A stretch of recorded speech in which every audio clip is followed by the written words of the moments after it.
Alright guys, I've done this video so many times and I keep going off on a tangent and stuff, which I'm already doing essentially. So anyway, I just wanted to do a quick video on the BXT bit, which is this bit, down from the key audio, key 3 plus BX T. Well, I don't know what the T stands for, unless that's the end of the extension, the bass extension, right?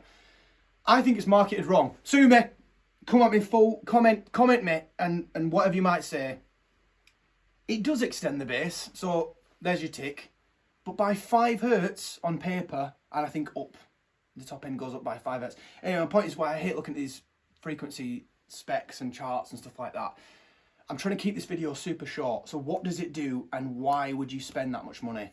I love these top bits, and I think you will get potentially some of the best mixes that you've ever got. Unless your room's really, really well treated, and then you've got like, it doesn't matter what monitor I put in here, they're all going to sound great based on the fact that the room's already as flat as it can be.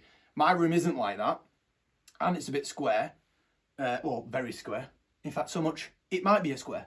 But the idea being is that they're still cancelling out some of the room and the nodes and some of this kind of phasey issues and things like that. I'm still looking at other options like trim off bits and pieces and stuff, just to always try to improve. But the point is here is that the tops were giving me so much information that I was like, why would I bother getting this bottom bit?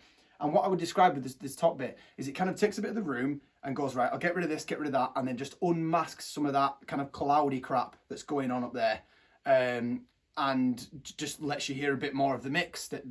I'm talking purely mix world. So I know there's studio, I know there's mastering world, which I've seen a bunch of guys and girls using this kind of stuff, and then there's also hi-fi world, which I've seen the most of. And kind of the reason I wanted to do the video, because the hi-fi world of this is, I'm sorry, but I watch videos and it's people with like £40,000 sofas and all the cables are made out of diamonds.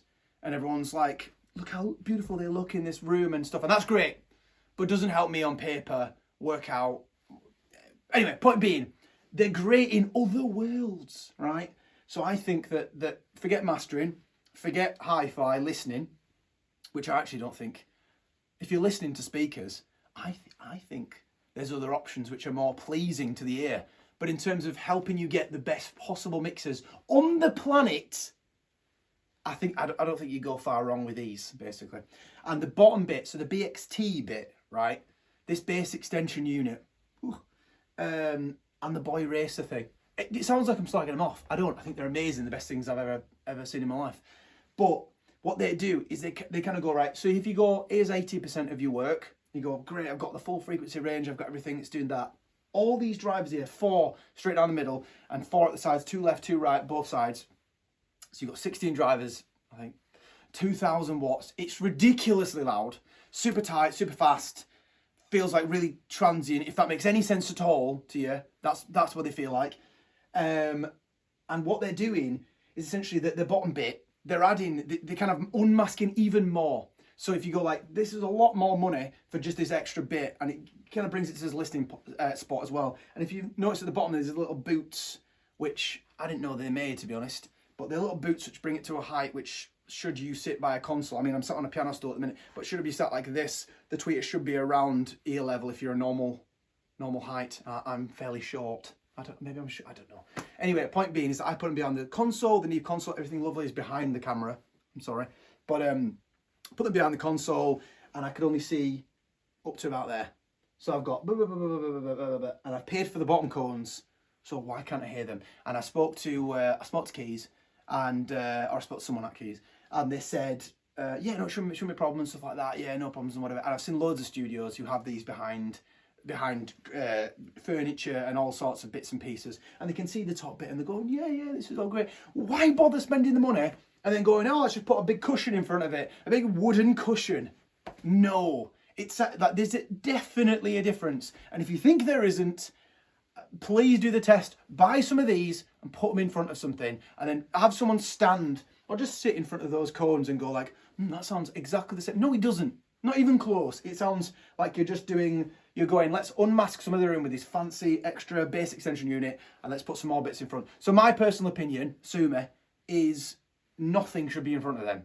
the full frequency range, the full amount of effort and DSP work that's going into this speaker line array beautiful system should be revealed and not encumbered by some furniture of whatever. Anyway, I know obviously it's a nightmare because most studios are designed in a way that you've got to have something in front of you, which is why we moved the entire studio, so the console over to one side, so I'm not listening like this on one speaker and I've got computer and doing this and doing this. I want to have this right thing in front of me, the screen's right there, and I can hear stuff. And my mixes are way better than they used to be. And also, I just wanted to just quickly, obviously you have to listen to it in your room, so it's one of them. But I just wanted to quickly get a point across that if it wasn't for Studio Care, I would have never bought these, because I was actually able to try them out and listen and do different mixes and stuff like that. And I definitely could have got away with just using the key threes, definitely.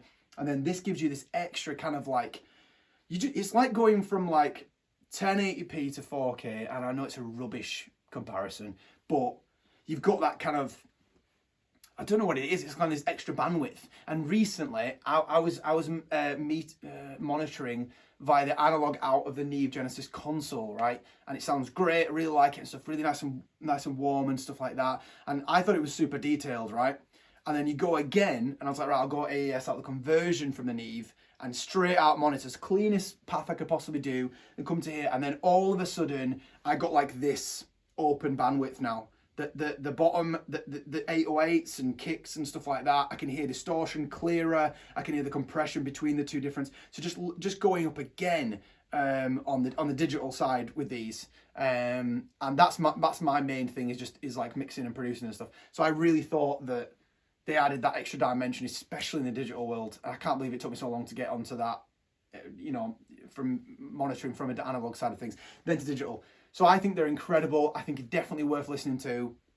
If you have a chance to kind of unmask your room and studio, go and audition the top key threes bits.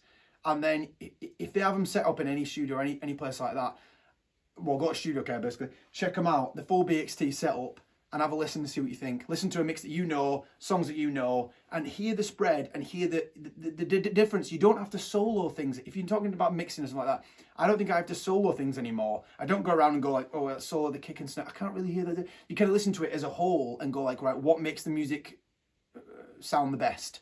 And then I can kind of make decisions, which I couldn't on any previous speaker. But that's just my personal opinion. And I just didn't want to go the hi-fi route and say like everything's made with diamond cables and no turtles have been harmed and £40,000 sofas and you know all that kind of stuff. And I just didn't see any videos talking about the BXTs. And I know it's not helpful because you can't hear the audio through this, but it's never going to be good, is it? So what I wanted to get across was like, I think they're really, really, really good. I started to see more mixing guys and girls start to use the key threes, and if they weren't so cumbersome in a big studio, and you could actually design a studio around the BXTs, mate, just give over. Anyway, enjoy them. Thanks for watching, and yeah, have a good day.